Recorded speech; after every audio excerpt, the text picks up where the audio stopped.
Bonsoir à tous. La conférence de presse du Premier ministre ce 21 avril a permis de dresser le bilan à ce niveau de la gestion de la maladie à coronavirus par son gouvernement. Il est revenu sur les 3 axes de la stratégie nationale. Amadou Gon Coulibaly a félicité l'ensemble des personnels de santé et les forces de défense et de sécurité. Il les a assurés de la disponibilité des primes spéciales annoncées par le président de la République à compter de fin avril. Suivant les nouvelles mesures dans la stratégie de riposte sanitaire contre le Covid-19, elles ont été annoncées par Amadou Gon Coulibaly. Ce sont 95 milliards 880 millions de francs CFA que la Côte d'Ivoire investit dans la mise en œuvre du plan de riposte sanitaire au Covid-19 afin de se donner les moyens d'assister nos compatriotes qui seraient atteints par cette maladie. Le gouvernement a autorisé l'importation de 200 millions de masques sanitaires. Une commande de 131 millions de masques a déjà été passée, dont 30 millions seront disponibles dans le courant de cette semaine et le reste le 5 mai 2020. La nouvelle pharmacie de la santé publique s'attelle à passer en commande 69 millions de masques complémentaires. Notre industrie textile locale a également été sollicitée pour la confection de masques lavables et réutilisables. Les essais et les tests réalisés par le Laboratoire national de la santé publique sur les spécimens de masques proposés par le groupe Utexi-Cotivo et l'armée sont concluants. Les autres offres de production reçues suivront le même processus. À ce jour, ce sont plus de 5000 prélèvements qui ont été analysés par l'Institut Pasteur. Sous la coordination de l'Institut Pasteur et conformément à notre stratégie de dépistage avancée, les réseaux de laboratoires à mesure de faire ce type de tests sera mis à contribution pour faire passer progressivement les tests journaliers d'environ 300 aujourd'hui à 1000, puis 1500, 2000 tests donc par jour.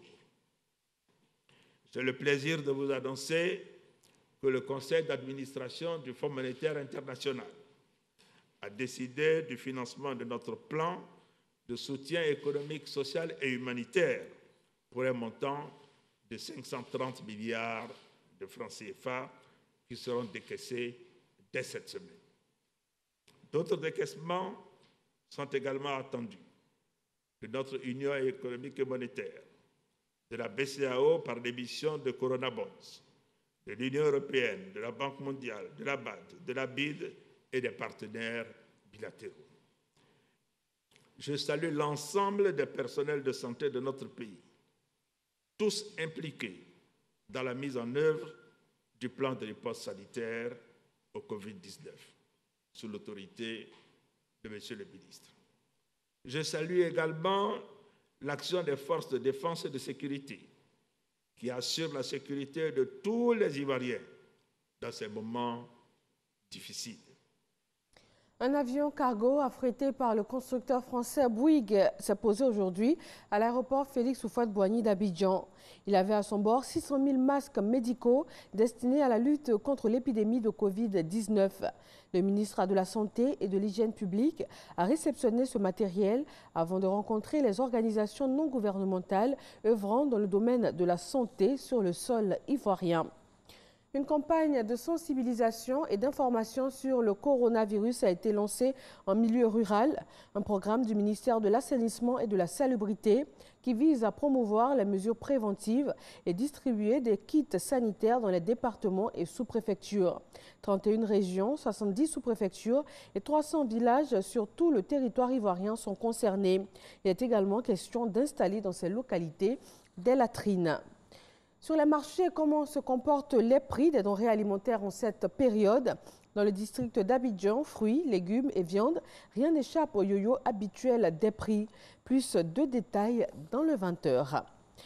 Et puis au Togo, les tensions politiques volent la vedette au coronavirus. L'opposant togolais Gabriel Agbeyome Kodjo a été arrêté ce matin suite à la 3e convocation sans réponse devant le service central des renseignements et investigations criminelles.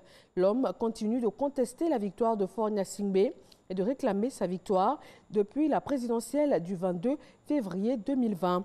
Accusé de coup d'État, l'Assemblée nationale a levé sa double immunité pour le mettre à la disposition de la justice. Merci à tous de nous avoir suivis et rendez-vous à 20h sur RTI 1.